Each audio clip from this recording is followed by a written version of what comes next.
Agora, Gabriel, com essa alta da Uhum. Selic, claro, a gente vê muitos investidores saindo dos fundos imobiliários, não só dos fundos imobiliários, mas de ações, principalmente aqueles investidores mais iniciantes, para migrar ali, porque o gerente fica ligando para a pessoa e falando: ó, voltou 1% ao mês, tem CDB, tem não sei o quê.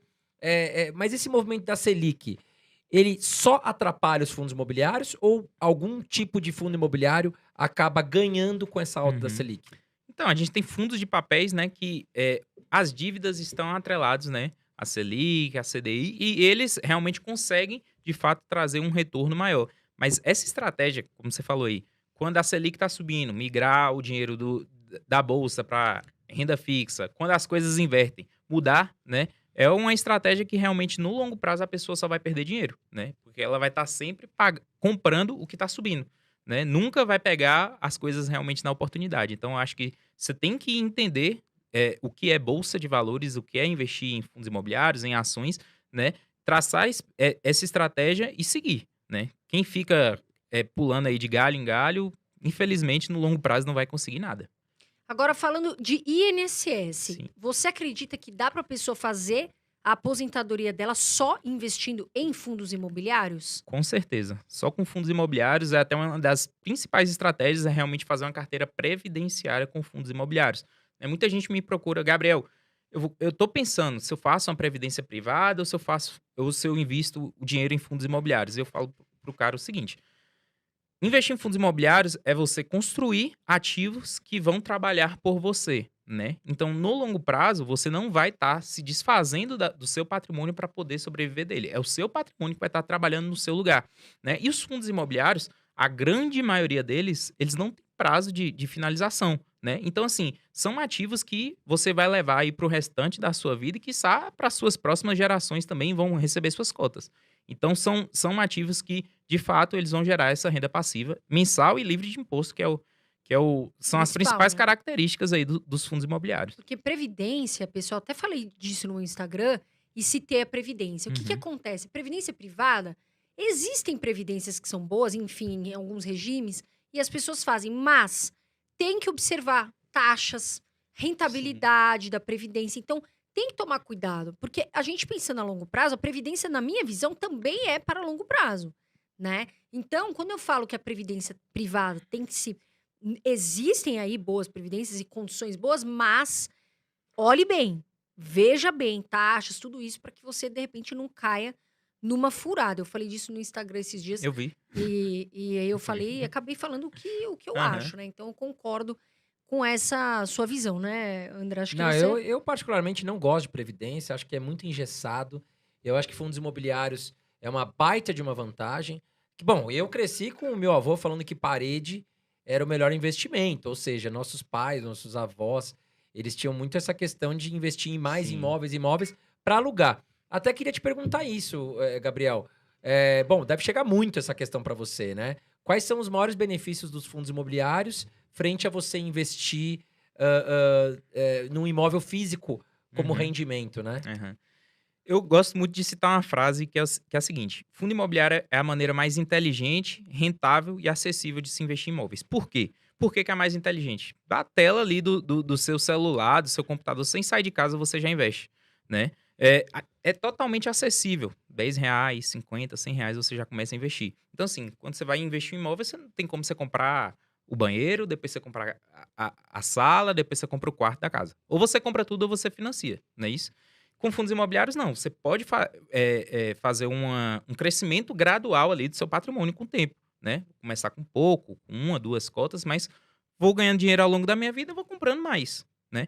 E se a gente for pegar a questão da rentabilidade, né, e fazer uma comparação bem simples, os fundos imobiliários atualmente estão rendendo entre 0,6 a mais de 1% de dividendo mensal. Imóveis físicos no Brasil, na média, rendem algo em torno de 0,4, 0,3, né. Por quê? Quando você recebe aluguel, você ainda tem que pagar imposto, tem várias coisas ali dentro. Então, assim, investir em imóvel físico pode ser interessante para quem é da área imobiliária, né, para o cara que já está ali dentro, é um corretor de imóveis, que já tem uma expertise maior do mercado e já trabalha ali dentro, ele consegue grandes oportunidades. Mas o cara eu sou advogado, eu sou médico, eu sou engenheiro, eu trabalho com outras coisas. eu não vejo sentido nenhum de você perder o seu tempo, você ter dor de cabeça com o inquilino para investir em um imóvel físico, se você pode investir em fundos imobiliários ali do conforto da sua casa. Então, eu acho que fundos imobiliários de longe, né, para a grande maioria dos brasileiros, é a melhor opção de investimento em imóvel. Falando de uma referência que a gente tem no mercado, não dá para tirar o Barsi.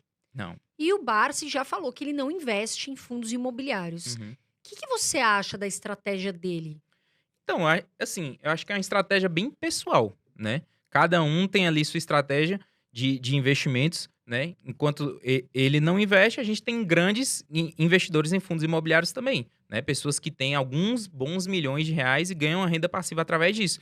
Então, eu acho que é uma estratégia que cada um é muito pessoal, né? Quem quer aumentar o patrimônio ou quem quer viver de renda passiva tem que saber, de fato, entender. Então, por isso que eu acho interessante, no início, a pessoa ter um pouco de tudo, né? Que a partir dali, sem ter indicação de outras pessoas, ela vai saber se guiar e buscar o que, de fato, é melhor para ela. Ô, Gabriel, e falando sobre casa Uhum. própria, hoje, não sei se você tem sua casa própria ou se você mora de aluguel. O que você pensa sobre aquela pessoa enfim, ela tá na dúvida? Poxa, Uhum. compro minha casa própria ou eu pego esse dinheiro, invisto em fundos imobiliários e vou morar de aluguel? O que você pensa sobre isso? Então, essa é uma decisão que vai além do financeiro, né? Então, é o primeiro ponto, vai além do financeiro. Se o cara tem como um grande sonho da vida dele ter uma casa própria, pelo conforto, pela segurança, realmente, né? De ter o próprio lar, vai lá e compra, né? Acho que dinheiro é para isso, é para realizar os seus sonhos mesmo. Agora, aquele cara que, sei lá, um cara jovem, um cara ou uma mulher jovem, não é casada, não tem filho, tá no início da vida financeira, eu acho que comprar um imóvel pode realmente retardar ali, atrasar os planos daquela pessoa, né? Se você, de fato, investir o dinheiro de um imóvel, vamos supor que R$ 400.000, R$ 500.000 de um imóvel em uma carteira de fundos imobiliários, muito provavelmente você vai conseguir só com os dividendos, né, pagar o seu aluguel e ainda te sobrar um retorno expressivo ali dentro, né? Uma carteira de R$ 500.000 de fundos imobiliários facilmente vai te trazer ali uns 3.500 a R$ 4.000, né? Se você pagar um aluguel de 2.500, ainda te sobra um dinheiro ali dentro, né? Então, eu acho que é muito pessoal, mais uma vez, é uma decisão totalmente pessoal e que extrapola essa questão financeira, mas se a gente for olhar friamente só em números na questão financeira, a pessoa ter uma carteira de fundos imobiliários e fazer essa estratégia, eu acho que seria bem mais interessante. Sabe algo que eu acho muito. Fico muito chateada que acontece com os brasileiros.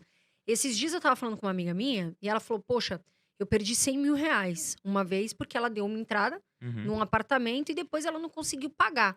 Então, essa questão de comprar imóvel, que muitas vezes é um sonho, pode se tornar um pesadelo. Pode. Esse que é o grande problema. A pessoa, de Uhum. repente, tem 100 mil, sabe? Ela fica super animada, só que ela tem como garantir que ela vai pagar as mensalidades, Uhum. né? Os aluguéis, as próximas parcelas ali.